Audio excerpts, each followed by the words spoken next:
This afternoon, alarming new details about a former Houston Methodist nurse. Last week, we told you about Alexis McNeilly. She was arrested for allegedly stealing opioids from the hospital and replacing them with saline. Today, prosecutors are telling us some of the tampered medications were administered to patients unknowingly. Our Michelle Choi joining us live from the Harris County Criminal Courthouse to explain. Yeah, Alexis McNeilly bonded out of jail late last week, but she was taken back into custody this morning after a judge revoked her bonds and set it at a higher amount totaling $45,000, citing she was concerned about the safety of the community.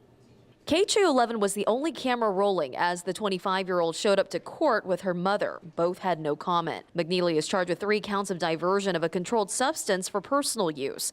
The former nurse with Houston Methodist Hospital was fired from her job after prosecutors say she was caught on camera nearly a dozen times between March 18 and May 15 last year, stealing opioids meant for patients and replacing it with saline, as well as injecting herself with the painkillers that, according to court documents, included fentanyl and hydromorphone. At times, it alleges while on the job.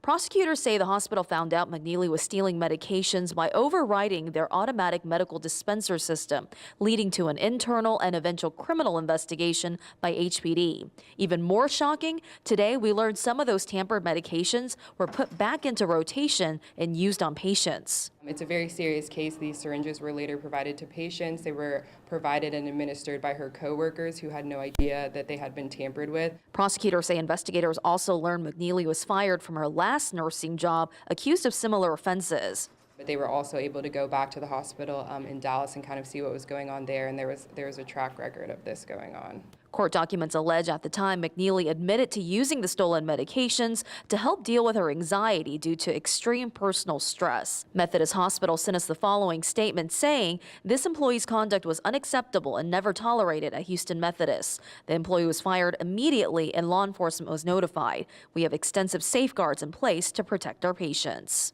It's still unclear how McNeilly was able to work at the hospital given her prior allegations. Part of McNeilly's bond conditions include no alcohol or drugs and no contact with Methodist Hospital. Back to you.